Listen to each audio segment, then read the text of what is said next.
He hasn't been here for a little while now. He came by, he picked up some stuff, and he said if I needed to find him, he'd be at this address. All right, thank you.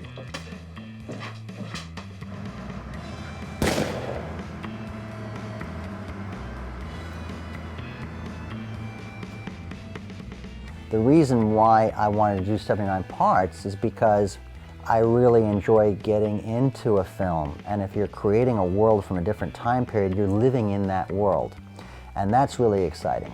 So for me, making 79 Parts was creating a world that I knew, that I was familiar with, and I could recreate it from my memories. The 70s was a time when the wardrobe was different, the music was different, the culture was different, everything was different in the 70s. There was a Wild West sort of situation in New York where anything goes, and there were no cameras watching you, so you weren't being recorded, and people were doing all kinds of strange things and getting away with it. On film, it's great. Check out this baby!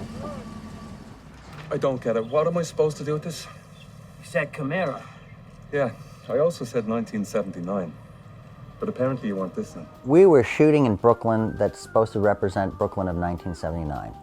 And there are still places in Brooklyn that you can get that, but it is very, very hard. We were very lucky because a lot of times these locations were being renovated, changed, and even now today, which is only a few years after we finished shooting, those locations are gone. They're no longer there.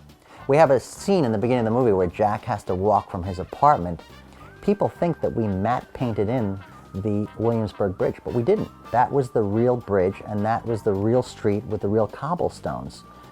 That doesn't exist anymore. Like a week after we finished shooting there, they just started demolishing the whole thing. Hey, you want to tag along? I got this short thing on a horse, but I got like 7 minutes to make it to the OTB counter. We had to shoot this scene at OTB with these guys gambling.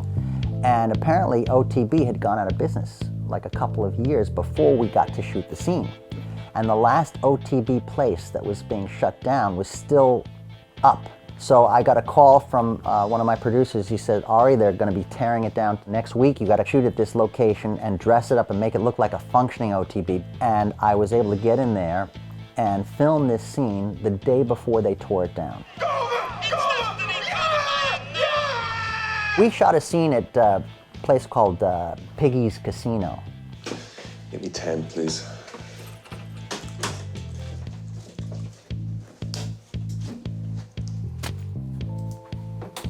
It was a wonderful location in this guy's garage in Staten Island. You walk in there and the place is just full of slot machines from the 40s, 50s, 60s, and 70s, and they're all operating. And it was in this guy's garage, and it looked great, and it's in the film. It's a chick magnet. Now pay attention. You put it on the roof, you see? So you don't wear it then? And that's it. All the chicks come to you. It's a fake sunroof magnet. I made it. You don't look like the inventing type, but I'm impressed. You don't look at the inventing type. What are you talking about? Don't look like the inventing type. Benjamin Franklin's got nothing on me. To recreate the 70s, we had to find phone booths which don't exist. We had to rent phone booths that don't exist and put them in places that don't exist, and we had to make it look like they're there. It would be much harder for me to make the movie now than it was 6 or 7 years ago. Now they have bike lanes everywhere. You've got green painted lanes, you've got white painted lanes, you've got all these arrows. But something that I discovered, which was very painful, was that most locations from the 70s did not have fences around them. So back in the 70s, you could wander into any property, any abandoned building, and there was no fence. Even when we were shooting in Brooklyn in some of our remote locations, there were fences everywhere. We couldn't get a straight view of the water without a fence in between us and the water. So the one regret I have is that even in my great scenes of ghetto and areas where they're wandering around in these dangerous areas, there's a fence there, and I couldn't get rid of the fence. And luckily, most people aren't noticing that, but I did. New York City is booming, and with the boom, they just tear everything down, they build everything up new. So it's very hard to find stuff that is genuinely authentic, and I wanted to try to recreate some of that energy, and I feel that I did successfully do that in this film.